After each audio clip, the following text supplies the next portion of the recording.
Hello and welcome to the Heavy Lifts podcast, and also happy Halloween. The funny thing about this time of year is that it all shares a theme of transformation. Halloween, summer to fall to winter, daylight savings, transformation isn't just for one night, a year, or every quarter. It's what we live through every day as builders, creators, and dreamers. Sometimes transformation means seeing something old in a new way, and sometimes it means letting go, even when you've poured your heart, your time, and your hope into what it could be. This week on a special Halloween episode of Heavy Lifts, we're talking about change, about the projects that shape us and the ones that teach us when to pause. For us, that includes sharing a real update on the JC Penney building, which many have seen the latest press about. It's a project that began with excitement and vision, but one we've decided not to move forward with. It's not the story we hope to tell, but it's part of the bigger story of learning, adapting, and staying rooted in what matters most, our community and Salem's future. Because transformation doesn't always look like what we expect. Sometimes it's quieter. Sometimes it's the space we make for what's next.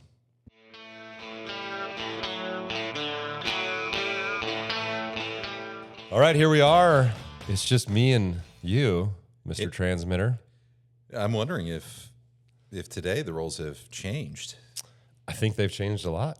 I think you get to ask some questions of me, and I am abdicating my throne as host to you, which scares me a lot because I think our listeners do know that if you give AJ full control, it can be scary. That ride is a roller coaster, as we know. We should probably have a safe word, right, or a kick in the shin. But you know what? I've prepared myself. We'll see where we go. Well, how about yoga? Can that be the safe word? We got to talk about our yoga experience. Yeah. We AJ and I had our first yoga class together yesterday at Hot Loft Yoga, which is at the Forge, 285 Liberty, and we had promised Larissa Adabo, who we had on the podcast, that we would show up and support. And you know what? We did it, man. It was really fun. And I was skating on two wheels. You were skating on two wheels behind me. I think we both entered the class in a little bit of like a shame, right? Well, I left the class with shame. Let's talk about performances. So we both showed up late, but we got set up okay. You came in after me, which you were only a couple minutes. Let me set the stage. Okay. Let's be real. So I came in and I did not realize that there'd be like 7, 8, 9 advanced people looking advanced. And as I peered under that window, fear set in. Like I knew I was going to do it with you, but I knew Blackburn was going to be the slowest person, so that when we ran from the bear, I didn't get eaten. Then he didn't show up, darn it. And so there I am, looking like a homeless person because maybe not a homeless, well, maybe not, maybe. I had 2 plastic bags because I didn't have a gym bag out. I haven't been to the gym in years. I brought a towel because you told me to. I brought extra water. I had a jacket, and I'm walking up, and I see this, and I'm like, ooh. So I'm just going to walk back and park some of my unnecessaries as I see what's necessary in the common area. And sure enough, Larissa sees me mid-instruction to the room, walks out and said, oh, no, mister. You come in here. I heard her too. It was great. So I felt immediate shame. I felt gratefulness for Larissa's patience. Even after she looked at me, I'm surprised that she see the grandpa socks, the sweatpants. I was not prepared. You need to help me with my Amazon purchase. I mean, I was just a little bit shocked the whole time, definitely about your outfit, because I wasn't sure if you knew you can take off your socks. You're supposed to take off your socks, right? Because now I know. Yeah, you need the traction for your mat, and the socks kind of take away the traction. There's that part.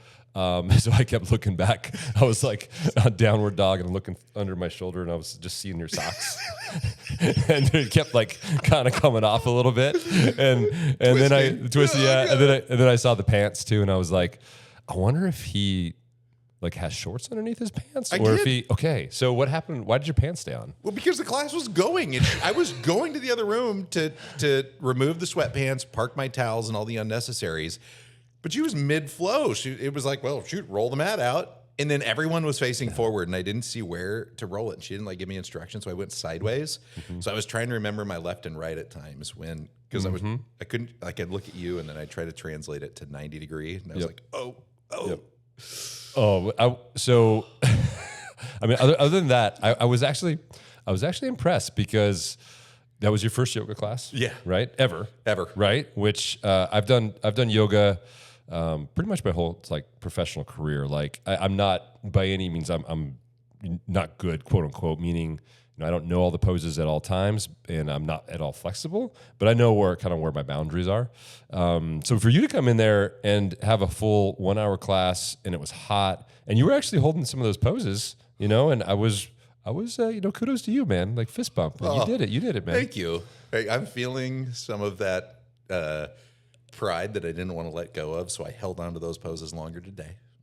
I'm feeling that. Well, and the thing about yoga, which I do like, is it's not you against anybody else; it's you against you. So it's like, you know what, and and what I loved about Larissa, a great instructor, and just set the tone, and I didn't feel judged. I felt welcome, and it was like I felt so grateful. There was a couple times where she modified something, like you can do this, in yeah, this area, and I was like, oh, must be because I'm struggling. Like, no, it was like that was directed towards both of us. for the two guys in the class who have no flexibility, this is for you. Yeah. Well, that was fun, and I want to go back. So I think Same. we should set a regular cadence, and I think the Salem community should join us because it is fun. It was invigorating, and it was like what I needed for that day. Yep. That was exactly what I needed. It was just like it got my energy levels where they needed to be. Heck yeah. Well, we got a big episode today. We do. We got a little investigation into Nat. I get to learn a little bit about background in Nat, and then we got the JC Penney. Mm-hmm. Well, let's rock and roll. All right. I'm ready to rock. All right, so let's start.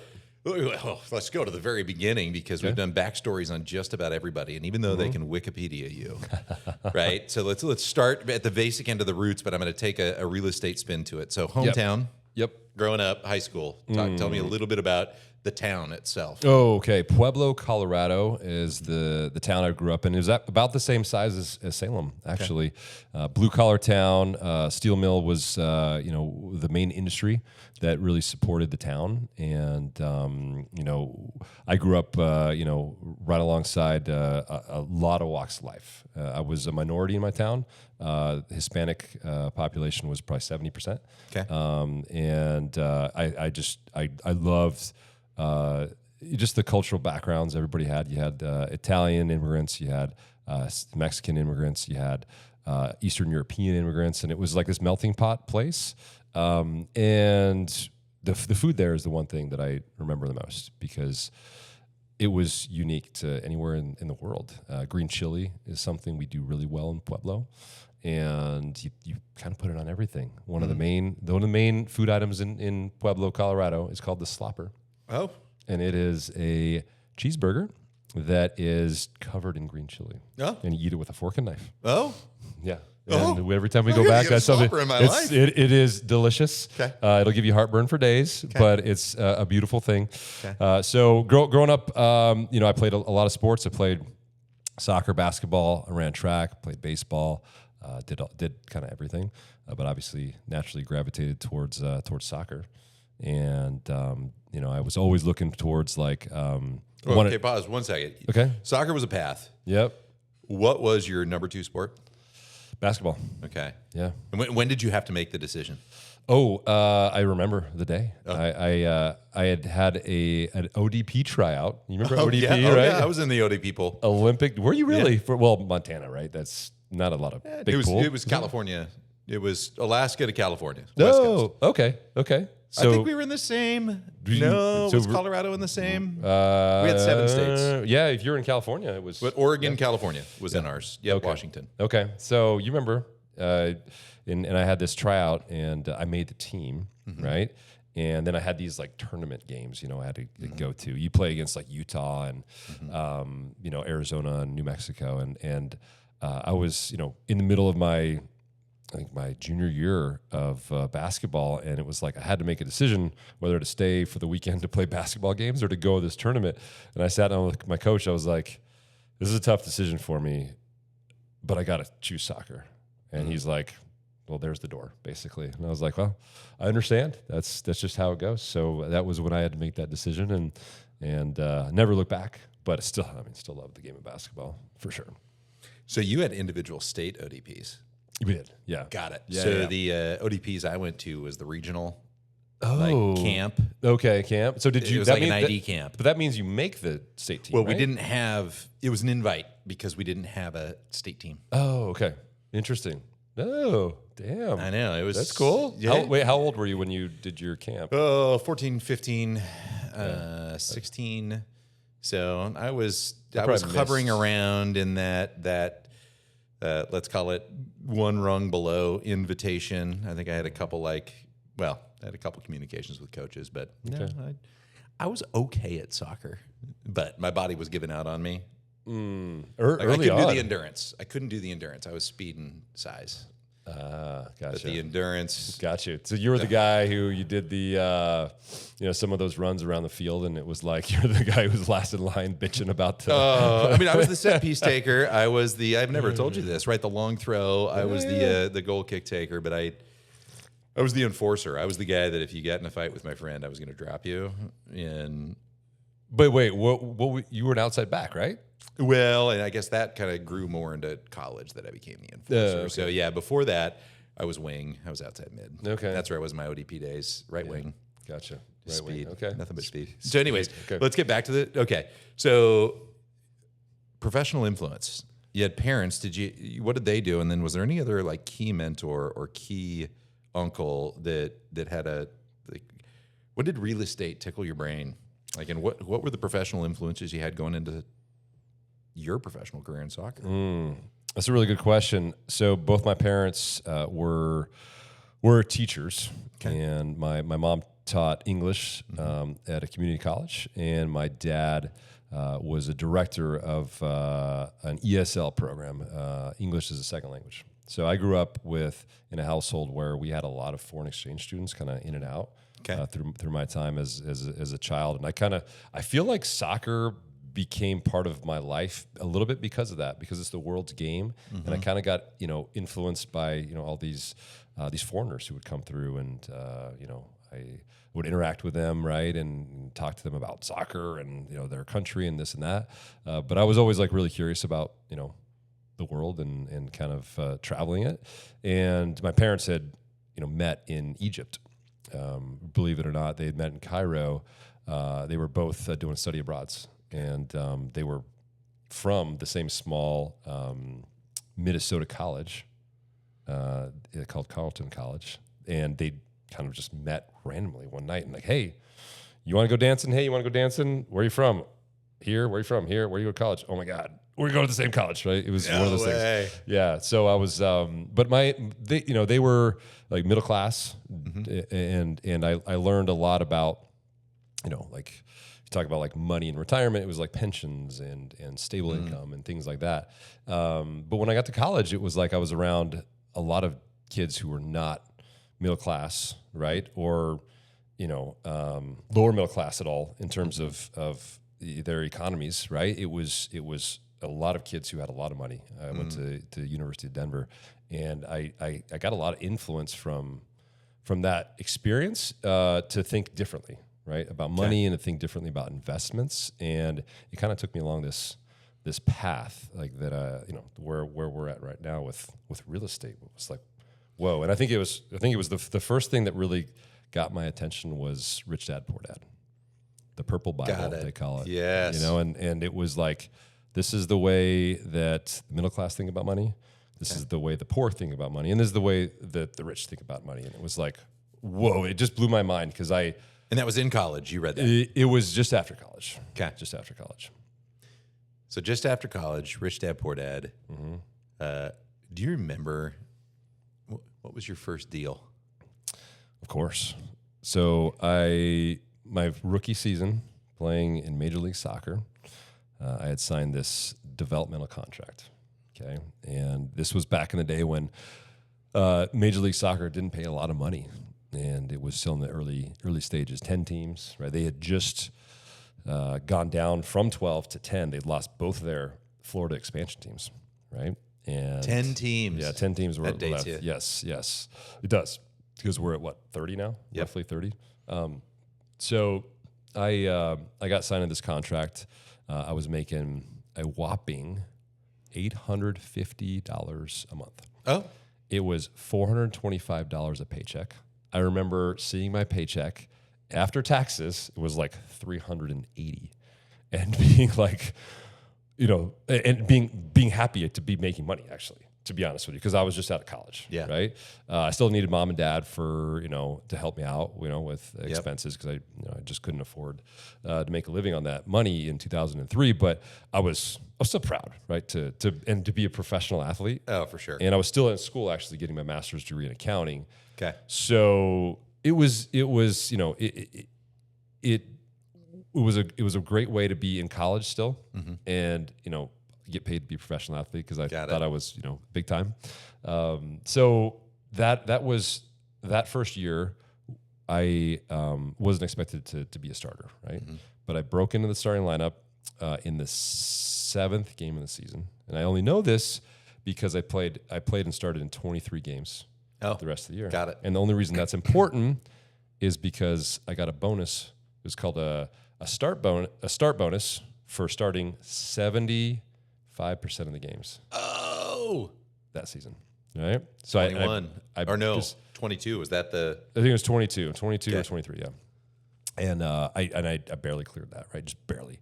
And so I got this bonus of $5,000. Oh. Right. Oh. And I had no idea what to do with it. I had an economics professor who was like, you got to start a Roth IRA. If you remember anything from this class, you got to have a Roth IRA.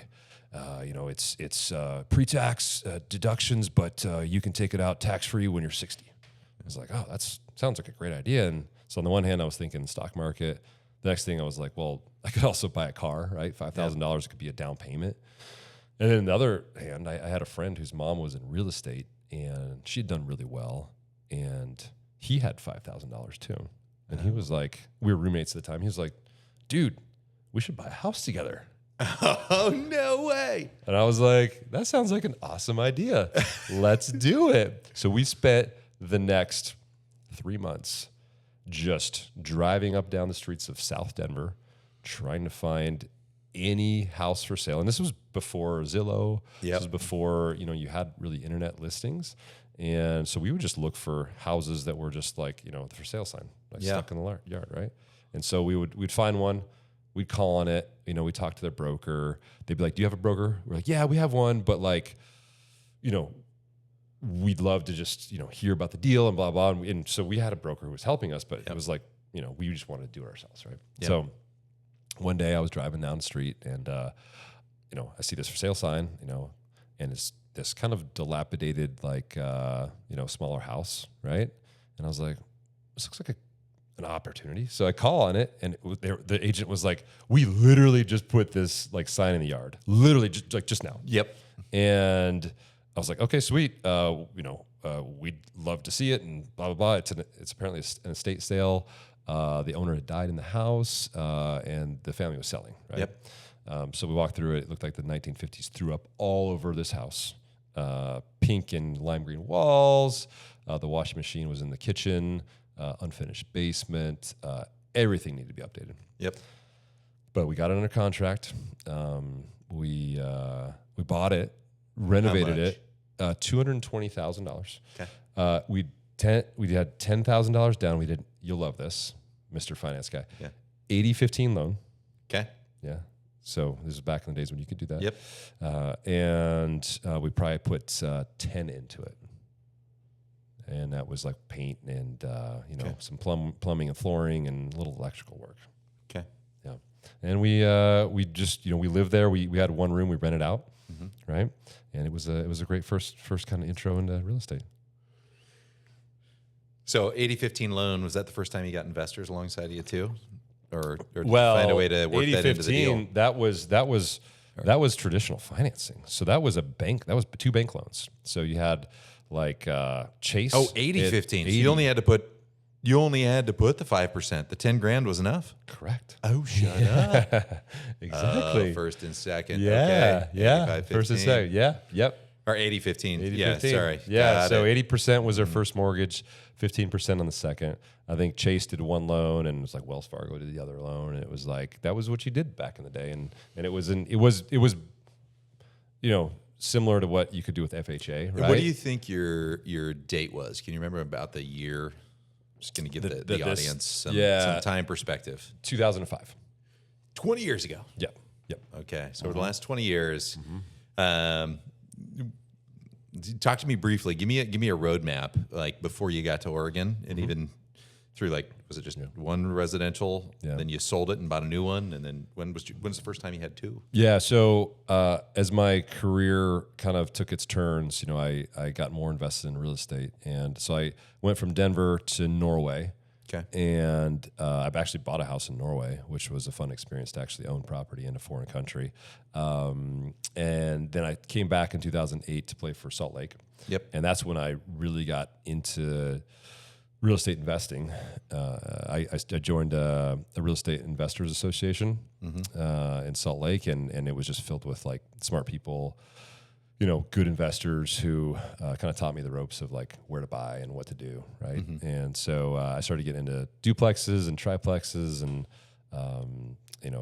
quads, and that was where I started building my portfolio, and I started making more money at this point in time. So I was starting to make a lot better money than my first salary. Yep. And it was after the crash, so there was a lot of good deals. I didn't really know how good it was at the time, but it was a really good time to buy. So that's where I really started getting into, the single family and multifamily side of things.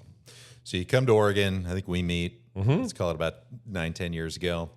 Well, maybe longer than that at this point. And I remember you were in single family residential, and I remember talking to you about some multifamily deals in the beginning when you stepped up to one deal is one unit to maybe one deal could be 8 units, Nat. How does it scale? So you spend some time in multifamily.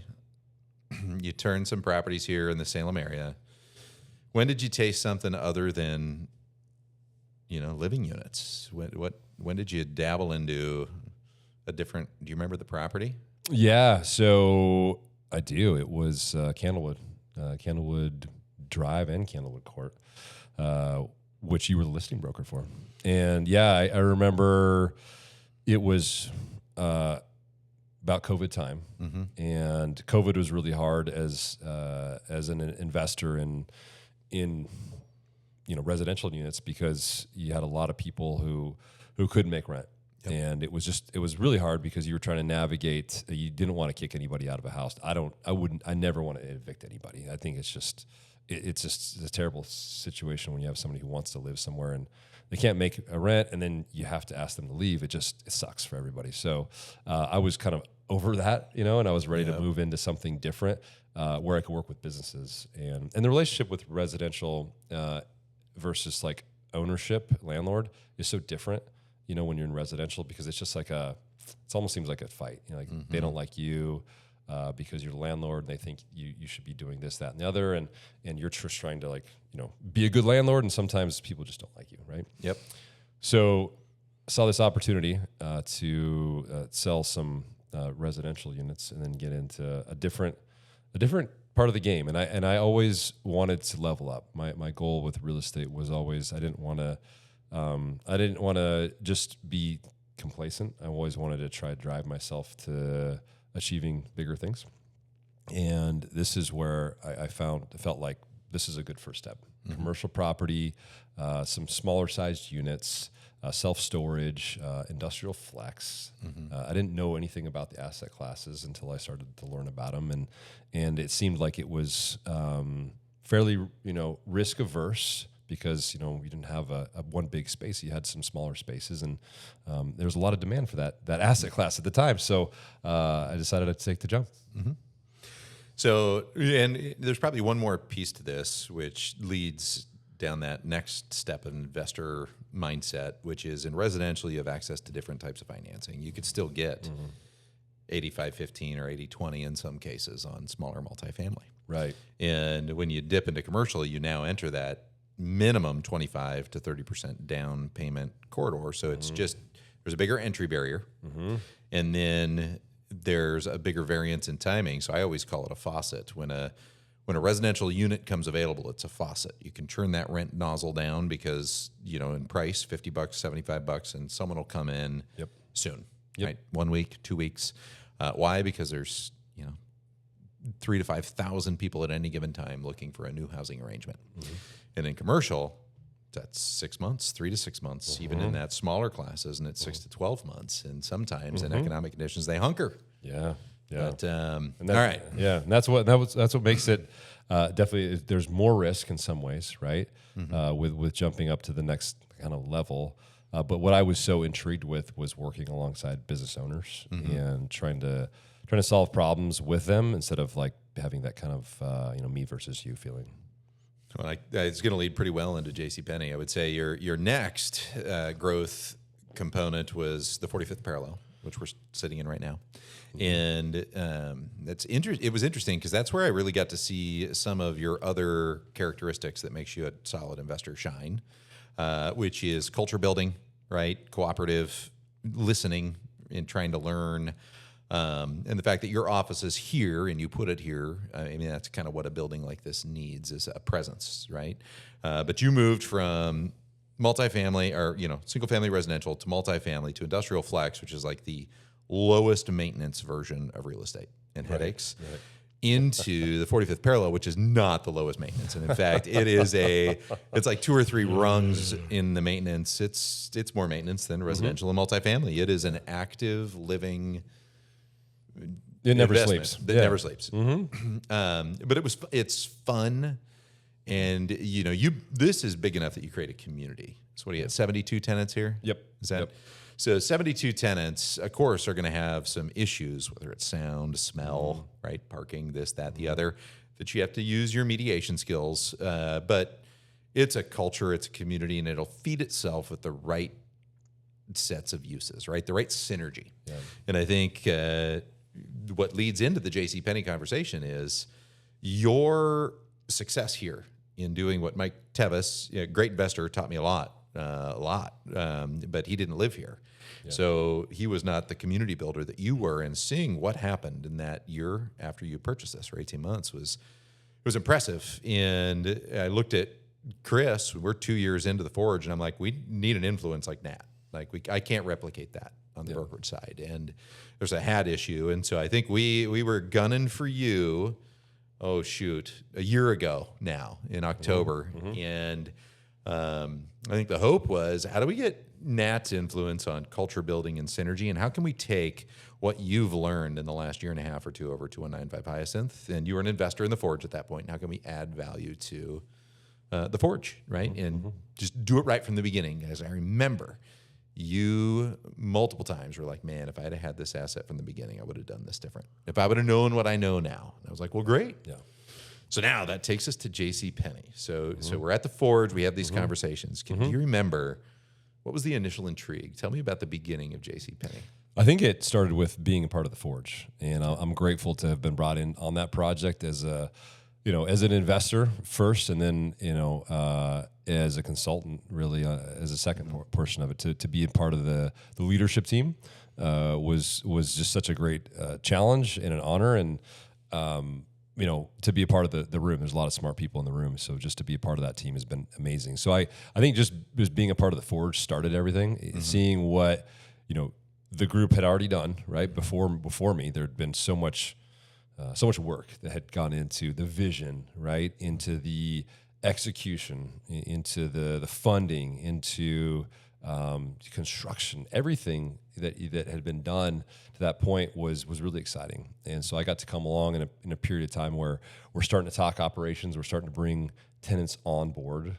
We're starting to really figure out like how the building moves and lives, and how it relates to the tenants, because that's really where the rubber meets the road when you're bringing tenants in. You can do all these things with construction, but if you're not thinking about what the tenant needs, then you're really having some problems, because they're going to have problems with you. So that was what excited me the most, is we had already been bringing tenants into the building, right? We'd seeing so much progress. You'd have all these LOIs coming through, and we thought, I thought when the opportunity came across my desk that we're bringing that energy in to JCPenney, right? And we have learned so much with the Forge that we can duplicate the success we have at the Forge. Yep. At JCPenney. We already have the team in place. We already had the playbook right there. It was going to be really the yin to the yang of the Forge. So that's what really got me excited. And ultimately, what you're doing with adaptive reuse and renovating old buildings, especially in a downtown core, is really exciting because you're kind of restarting a heartbeat, right? You're restarting a portion of the town that's just not been lived in. And so all those things came together, and I was like, I really want to take a go at this project. So I'll even go one step further back. Why we even looked at JCPenney prior to Nat's engagement was, number one, a neighbor. How do you open up a conversation to be a good neighbor, right? That's just a good thing to do in any situation, any piece of real estate. But the second was that because it was an absentee owner that just didn't live here every single day, they weren't seeing they had a great overhang in some of the transient community was consistently using underneath of that shelter, but that was piling up, right? And so that is kind of at that moment, maybe 2 years ago, where there was an inflection point where it just got pretty bad in Salem. And that was in that corridor. And, I think we got engaged saying, okay, it's going to negatively impact the Forge potentially, but how do we help this owner? How do we walk alongside of this owner, whether it's with data, whether it's with access, whether it's with just being a good friend? And, I think as we got to know them, we realized that the Lindquist family cared. They're trying to make something happen. Sure, they bought it right, but nothing was changing in the neighborhood, and we were kind of that first one changing, right? And then comes the Salem Center crew, right? Patrick Martin Kelly, and now the Lindquist, then there's us, right alongside. And they got to the point of doing some framing, and then in comes this crazy group across the street. And I'm with you. The energy was so good on filling up the Forge that we just felt like it would just roll right over. Exactly. Right. So then, as you're going through this, do you have any basic components about like the vision or the business plan? Like when you're looking at a deal like this, how do you start to build your vision? How do you assess it? Yeah, it's a blank slate, and that was the one thing that stood out for this building is we didn't know. I didn't know personally what Salem needed, what Salem wanted. So when we got under contract, my first question when I got interviewed was, what does Salem want? And I got, a whole host of answers to this, from, roller rink to indoor dog park, right? To bowling alley, to arcades, to indoor golf, to, movie theater, grocery store. And grocery store, of course, is something that everybody said, downtown needed. And we talked to a lot of grocery stores, right, in the early going, and nothing really panned out. So it was really, what really stuck though was entertainment. Like Salem wanted to be entertained. Yep.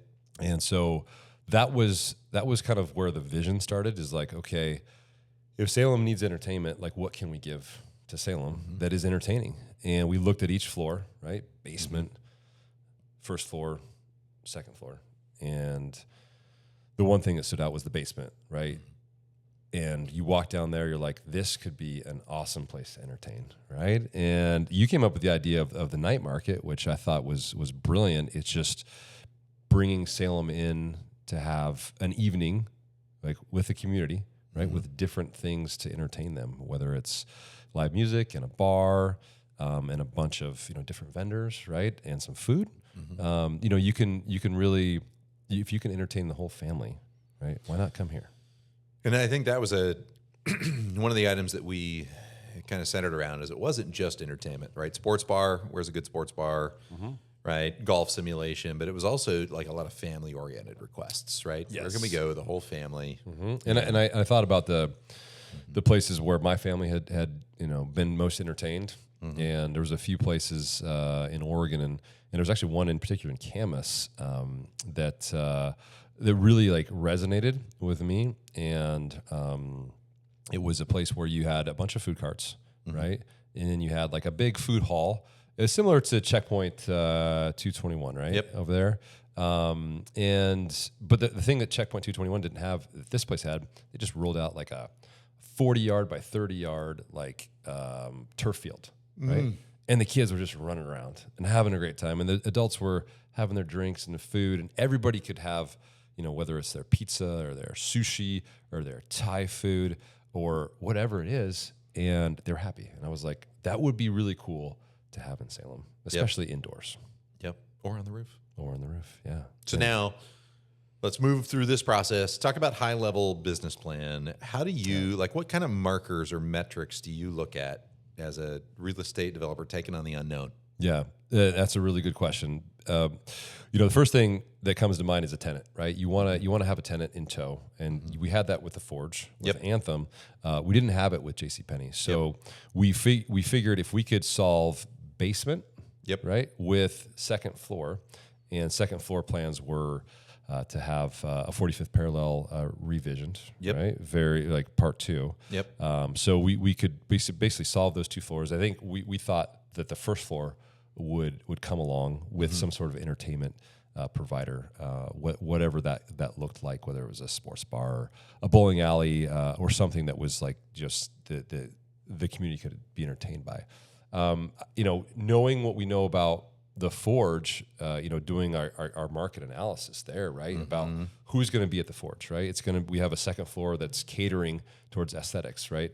That's going to bring a lot of female-oriented business and clients. And we thought, well, if we're going to be entertaining them over on the second floor, is there an opportunity to entertain the dads and the kids over on the other side, right? So the yin to the yang of the Forge was going to be, I think, JCPenney. And so just starting there with who we're going to attract and who's going to be there was really important. We have a really young downtown, right? We've got a lot of multifamily that's being built and has been built downtown.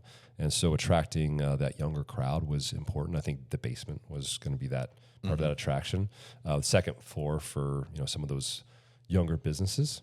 And then, you talk about what are the goals of the project, right? So you're talking about a business plan and you have a concept, right, which is entertainment, right? But you also have to have, goals. And what are the goals of this building? Well, it's occupancy, right? Because if we get full occupancy, right, when we're able to, have a project that is successful. So we kind of move through each of these stages and trying to understand, okay, what the concept is. We kind of figured out the concept. We got some renderings done. And then, who are we going to be targeting, right? We kind of got that figured out with the Forge and downtown. And then it really came down to, our returns, right? What are we going to get for our investors? We're still going to have to raise some money, right, to do this deal. How do we return their money safely, right, and make sure that they're taken care of? Well, we don't know because we don't know the construction budget. Right. So the next step was really figuring out that budget. So I think maybe a high-level way, and you can tell me if I'm wrong, that we evaluate projects is, and especially scrappy people, like I would say at the level at least I'm at, right? The goal is we're still doing this with investor money because this is a big project, right? And you also need to have some runway if you need it. And I think the ultimate goal, if I can boil it all the way down, is that you put money in, but at the end of that stabilization, which is often 3 to 5 years, you're able to refinance and at least pull your original money you put in out and let it debt service. Because we're in this to keep things growing, keep things turning. And so the debt markets, the banking market, plays a big role, right, in what we can accomplish. And I think there's sometimes a misconception of, the amount of money that certain people have that take on projects like this, right? They're not all deep pockets, right? Sometimes they're dreamers. And, B, the amount of risk versus reward in the end. And sure, there can be some reward, but if you're just trying to get your down payment out, I think that's kind of a base level goal. It's where we start, right? And then an investor return. Exactly. And I think, it boils down to risk, right? What is the risk of the project? How much risk are you willing to take? And it's a building that's got 100,000 square feet. And so, we had our concepts in place. We had our vision. We really we had floor plans, drawn up, and we really had a good idea then to go forward with, okay, what's construction gonna cost us, right? Because we knew the purchase price, right? We knew, we should probably talk about valuation as well. I mean, that's the kind of the second piece of this, isn't it? Yeah. Yeah. The valuation piece was really what we were trying to track after we got our concepts in place. Yep. Right? So figuring out, okay, on the second floor, how much do we think we can make, right? In terms of just price per square foot, right? What's a tenant going to be willing to pay? We use the Forge as comps, right? Which is Great right next comps. door. So Yeah. we felt pretty good about that. And we used the cost estimates right next door at some level. So I think we felt pretty solid about those numbers. We did, yeah. Especially on the second floor. The basement, those numbers, because we would need to hire some sort of an operator for that basement market, and we hadn't proved the concept yet. It was a little bit less fleshed out, but still, I think we knew a number that we were going to get close to. Yep. And I think that helped us kind of formulate that valuation. And then the first floor, we figured based on the success of both the second and the lower level, we would be able to attract a tenant from there, which gave us, a kind of an idea of valuation. Yep. And, maybe to put things in an easier term, because when you use big numbers, right, sometimes you get lost, right? Like national debt size numbers. But, like an average home sale right now is it's not even the business I'm in right now, but let's call it $300 to $350 a square foot, right? Maybe around $300 a square foot. 400 for new, right? Plus, and even the office I'm in, 400 a square foot. And I think our original target projections were closer to that. 250 a square foot is what we could get to as a future value. Yep. We were buying it in that $65 a square foot range. And then the hope was, like, how much do you have to invest into it? Time, sure, but more importantly, cash, right? And So for those that aren't in this, right, we create plans. There's a cost to those. You work with an architect. You created exterior, interior, rooftop plans. We create pro formas. Yep. Conversations, big long spreadsheets. Here's where the money's going to come from. Trust me, I got a crystal ball. And then we had cost estimates. And in our cost estimates that we were using, we had a budget next door of $12 million, right? And we'd gone kind of a little above and beyond in some areas, but it was a little smaller. Yep. But even though it was a little smaller, like the lower level, we were going to be able to leave intact. I think we had in our mind, let's call it a $130 to $150 a square foot budget for that cost. We thought it was going to land in about that range, right? Yeah, which is in the 12 to $15 million range, right? It's for 100,000 square foot building. Like that's what you're, what you're gonna be paying, which is, it's a big number. It's a big number. Yeah. But when you have the valuation that you want, and you think you can get there, that's where the rubber meets the road. Yep. Totally. Yeah. And it, like, time is everything in these deals. People don't understand that as much either. But I think a target return for us, if just to pull your money out at the time of refinance, and in the event the cost was in that, let's call it $21-22 million range, we felt pretty good about it initially. We could get there. So now let's go through the physical plant due diligence. What were the big surprises, like the surprises that kind of put some big numbers that were unexpected into that? Yeah. Well, I mean, just to kind of catch everybody up, like, so if we're under contract at 5, right? And then we have, potentially a $12 to $15 million budget, right? So you're already all in, right, at 17 to 20 million. Yeah, 17 to 20. So that's where we're at, and we're hoping then for a valuation that's going to be, more than that, right? A bit more, a lot more, so we can get our money back, and also be able to finance the project. 27, 28. Yeah. Is what it needed to be worth at that point to be able to get original capital out. Exactly, with the current deal in place. So just for everybody who's listening, that was the goal, and we thought, we thought we could get there initially, and then we started peeling back the layers of construction, right? And so some of the things that came up with construction, almost immediately when we did due diligence was, elevator upgrades, issues with the escalators, the roof needed to be completely, repaired. which was a pretty big number.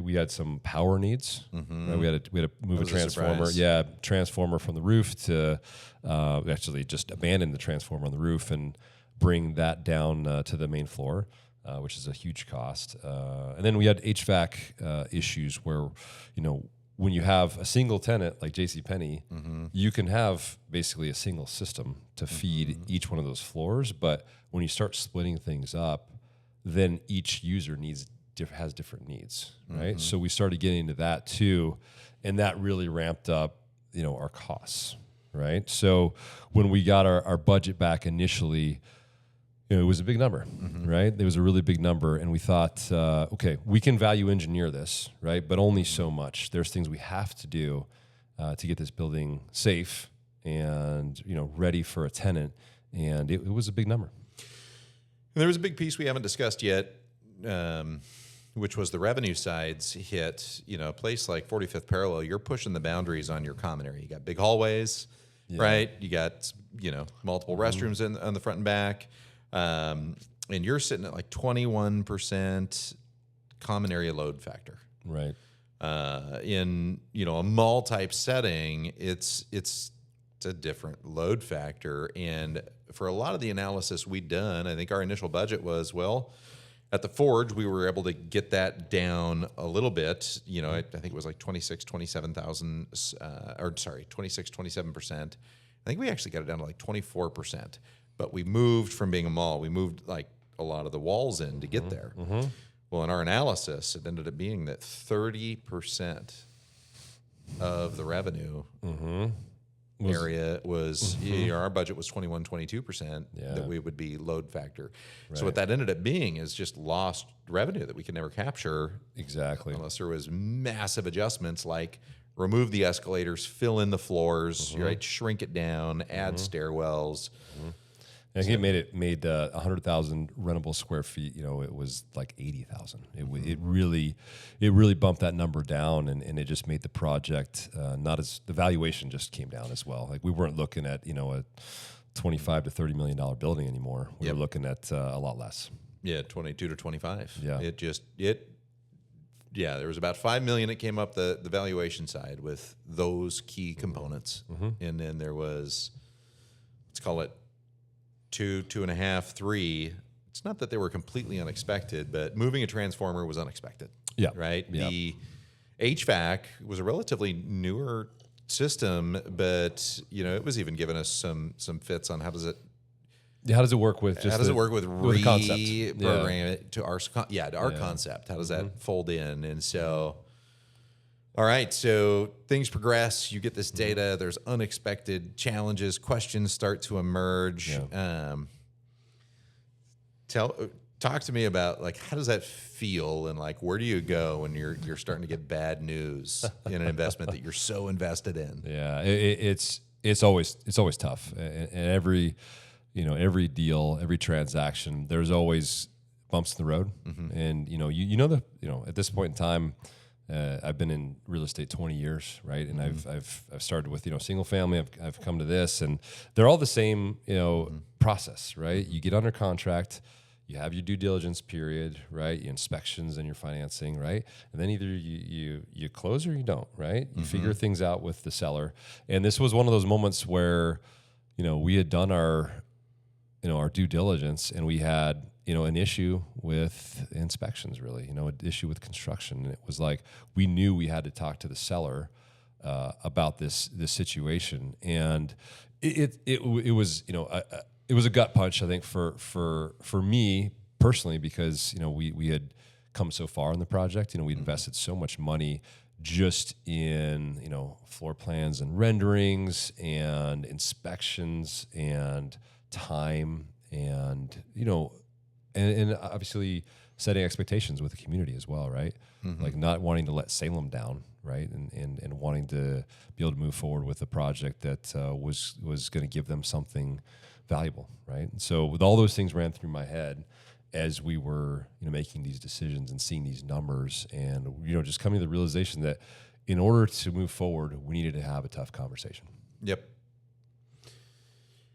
And there's some things that we haven't even discussed here too, which are external factors. And I think it's important to bring up because that is confidence, right? It's energy. And when we got into this deal, there was this hope and this promise of rate reductions beginning last December, right? Q1, Q2, and recessionary conditions on, just the real estate market in general. We're starting to feel them. Yep. Right, and see them as landlords. Inventory rising.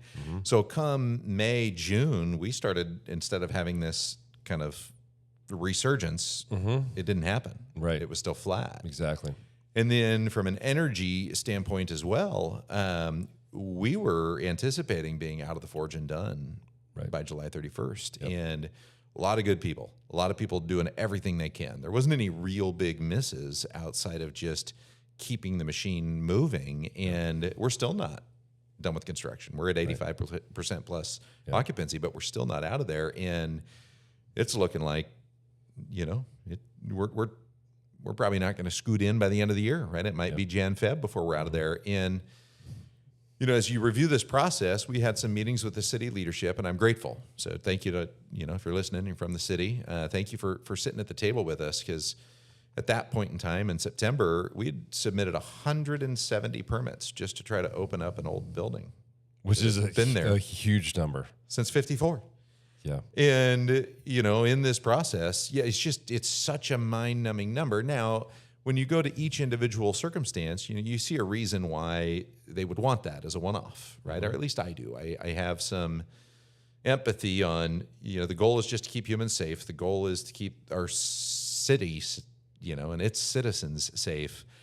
But when you have a project of this scope and this size, it doesn't have the exact same wheel as the Nat Borchers from 2005 buying a home, right? Or his first $200,000.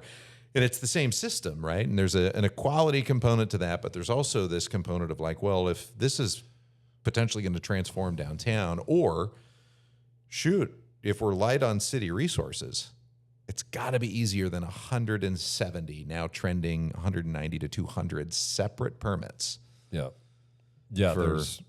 For everything in the process. And so there's a component there where I think the city is totally at the table, willing to talk with us. But this kind of exposed an area of, that slowing down of the forge slowed down our energy. It did, slowing down. We couldn't get our certificate of occupancies, right? And that was it's been really tough in the construction project because, you're hoping to move somebody in when the construction's done, and you can't because you're waiting on these permits. You're waiting to do certain things in these units. And for everybody at home, like the challenge with the forge has also been, you have individual suites, right? A lot of individual suites, and each one is like a custom home, right? Mm-hmm. Everybody wants something different. It's not all the same, like 3 different like floor plans. It's like 100 different floor plans. So you kind of go through all that, and that leads to delays. Permitting leads to delays.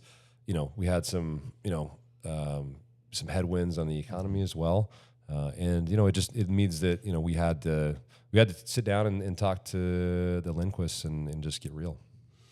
But I think for those out there, let's call it in the city or just that aren't in real estate development, each little headwind that you face takes away from energy. Yep. And I would say that still not being able to get our sign permits and get the sign on the forge on the exterior right now, it's like a headwind, and it tells a developer that we're not open, like that we don't want you doing this, or an owner, and that's not what they mean to tell, right? I don't think, but it's just you only have so much energy, and you're already at the end of your rope. So, all right, so emotionally, you sit down with a Lindquist. How does that conversation go? How does that?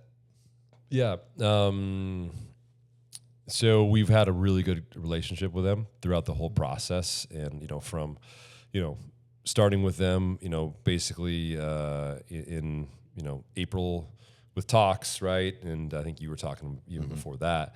But then, July when we, June when we really got, into it with them. And then, we asked for an extension in July.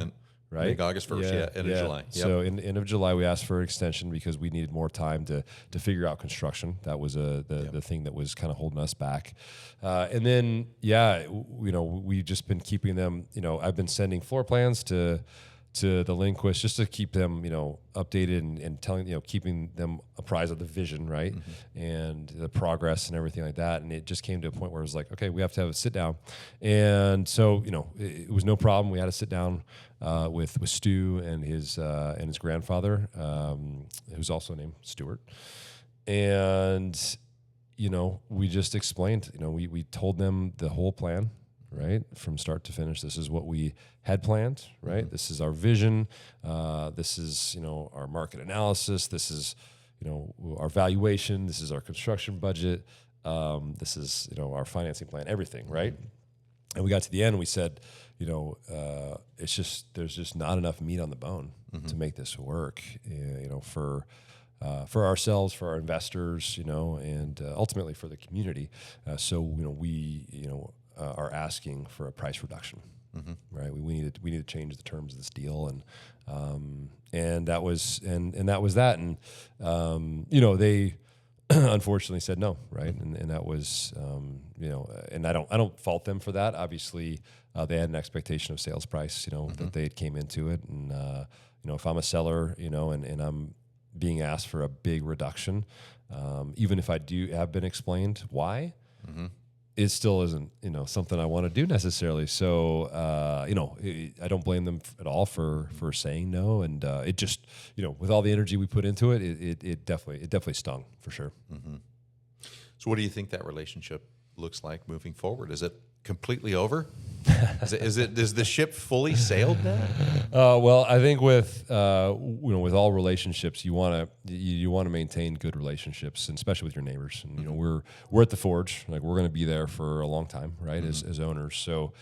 We offered to the Lindquists, to continue to be a good neighbor to them, and obviously we're going to help them out, with potentially finding tenants, right? Yep. And just continuing to be a steward for them, keeping a lookout for them on the building, because ultimately they need to figure that out, right? And we've got, I think, the best plan that anybody has come up with for that building.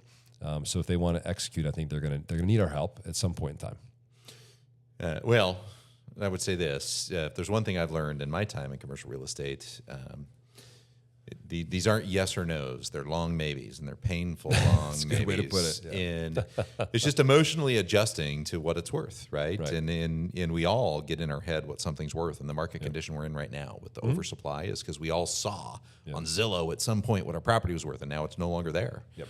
But no, our team is officially going to be taking on that listing to help support and find a tenant. Yep. The ownership's excited to invest some dollars early to spec out some suites. So they're going to start some construction and some cleanup. So for anyone listening in, I'm grateful that the Lindquists are ready to roll up their sleeves. Yeah. If we're lucky, and I'm going to try to encourage them. If you're listening now, Stu, tell Granddad. Finding a way to create an access point from the parking garage to the center mall would absolutely increase not just eyeballs and foot traffic and potential liabilities, right? But it would allow that ventricle of the heart to start pumping. And I think as neighbors, we have an interest in having that whole thing flow together. All of us, right? Access to parking, access to the other shopping areas. How do we get that full heart pumping again? So I don't know what the answer is to that, Nat, but I'm going to encourage the ownership that there's clearly some desire to get that access there, and one of the best things for leasing is to get people walking through, to swing doors. When people see the doors swinging, they're more likely to take a risk. It's confidence, right? So, all right, so we got to the end of the JC Penney deal, we're still in mourning. Is it safe to say? Oh yeah, I mean, we had you and I have had conversations, daily on this, and I've been calling it the autopsy report, right? What did we learn? What could we have done better? What could we have done differently? And you kind of look back and you think, could you have come up with a concept quicker, right? Could you have gone through your due diligence and gotten your construction budget quicker? Could you kind of come to these realizations quicker? I think that's what we probably would have wanted to do, right? But we didn't have the time, right? It took us a while to get there, and any deal of this nature, right, is going to take time to put together. It's going to take time to kind of unearth all the facts that you need, and you have to be very, very careful, especially with your own investments and other people's investments if you want to make the right plays. And so I feel like we can sleep well knowing that we made the right decision at this point in time. Yep. But certainly, there's you definitely feel like you're in bereavement because you put so much time and effort into something, and you wanted it to happen, right? And it didn't. So I think this is one of those things where it's going to take some time to get over, right? And we will, but and I think it's okay. It's okay to mourn, right? It's okay to mourn a loss. When we saw all the data there, right? We overshot value by $5 million. We undershot cost by $3 million. It was an $8 million gap. I think when you see all the data, you wonder how on earth did we miss these things? But it wasn't this thing or these things. There wasn't one big miss. It was like it wasn't quite death by 1,000 cuts. But I will say this. A quote came to me this morning. It's funny. My mother actually sent it to me. If you're listening, thanks, Mom. Can't remember the name of the famous. Your mom and my mom are still listening. There are our two favorite listeners, two fans. There was a famous Japanese, like the number one Japanese home run hitter in the history of the Japanese Major League Baseball. Said that he never looked at an opposing pitcher as an adversary. It was just his partner in hitting more home runs. And I think that our, we don't look at like Stu and Lindquist as an adversary. They're just our partner, whether it's our neighbor, right, the seller. And my favorite part about commercial that you brought up is that in the tenant landlord law on the residential multifamily side, sometimes they're looked at as an adversary, right? That not a partnership. And it's fun to feel like you're, on the same team. With the city, on the same team with the tenants, that you're not adversaries. It's not just one giant sucking sound, sucking all the cash out of humans, right? It's just partner to try to transform Salem. So in the aftermath, what's a piece of advice you'd give, a person looking to hit a home run, which means you're taking big swings, you're swinging hard. What's advice that came from this deal that you're going to give yourself on the next one? That's a really good question. Well, the first thing I will say is that, I personally am still bullish about downtown Salem and what can be done down there, and looking for opportunities to continue to make a mark, because the Forge has been such a fun project. It's just been really fun, and to create something almost from nothing, right? It feels so validating and exciting. But in terms of advice or takeaways from this, I would say coming up with a plan as quickly as you can, right? And being able to know what is going to be the best plan for a community, right? From the get-go is something I wish I would have known going into it, right? It took me a while to kind of get to this like entertainment, right? To kind of get to this, like, what does Salem want? And for good reason. We solicited the community, right, for those responses, and we got them.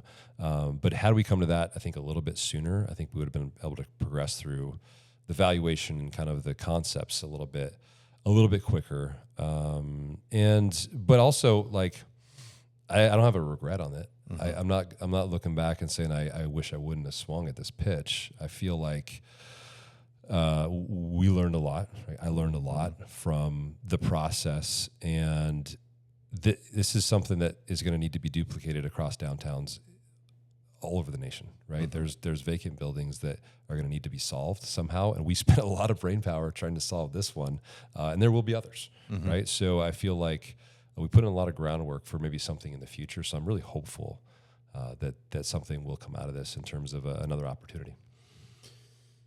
So I'm mourning your morning. How long do I have to wait to send you other opportunities? Just a little backstory on that. I told AJ I need boundaries for new deals, and he can't send me any new deals until I've gotten over this one. So I don't know. I don't have an answer Still to that. TBD? Yeah, TBD is my send them all to answer. Chris for now. But yeah, Yeah, you can send them to your other clients. I'm gonna pass them off for now. But yeah, it's been fun though. Honestly, it's been fun. And we started this podcast like really based on JC Penney being on the roof, that first podcast, right? And we want to continue this, the conversation about downtown and about Salem. Yep. So I'm still excited. So this is one of those pieces of fruit that came from this swing. It really did. Podcast. Yeah. Yep. Yeah. If anything, we got a podcast out of this, right? Which is fun. And I just want to say, in this small little town, when Mitch, if you're listening, when you stop pulling in to the parking garage and you just say, "I'm listening. Thank you for what you're doing downtown." It means something to me. I mean, my peacock pride is so big right now. My feathers go up. Especially when you're in your yoga outfit, right? When you're your grandpa pants and your socks. Yeah. But just those little notes, something it as does. small as that. We sometimes wonder, I think, Nat, is Salem ready? To take this jump? Are they going to support this? And that's part of. I think that's part of the risk, that we're taking, right, with these projects is will the community support us? And again, like what are they looking for? What are the needs? What are the desires? And that information, I think, is fun to get. I love interacting with people on the street with some of those comments, and keep them coming. Hit me up at Nat Borchers, DM. Let me know what you think. But it's been fun. We got a lot of fun still to be had. Well, since I'm the host, I get to close this show. Oh, and boy, here we go. I would just say that in closing, thank you, as a friend, right, for walking alongside of me and then this clutch team on this journey with the Forge, because I think it's been a little heavier lift than we all anticipated, and your broad shoulders have been both noticed and appreciated. But also just thank you, and I think I speak for many in the city of Salem, for the risks that you've taken already, right, for the investment you've done in this community, and specifically for the energy that was created through this initial JC Penney, right, interview with the community on what should we do. And so thank you for the energy you're putting in, for your continued, let's call it, desire to be in this community. And I'm going to do my best once you're done mourning to get you fixed on another project that gets you even more roots here. Sorry, Crystal. Well, you're welcome. And I love Salem, and I'm continuing to do business down here, and really want to know who we need to have on this podcast, because we've already got a couple of we're teed up, actually, I think most of November and some of December, but I would love to hear from you guys out there who you want to have on the podcast next, because there's a lot of interesting people to talk to here. And anybody who's a heavy lifter who should be on heavy lifts, reach out, let us know. Team Salem, go. All right. Hey, go Timbers. Ooh, go Timbers, huh? Big game Saturday night. Let's go. See you guys out there.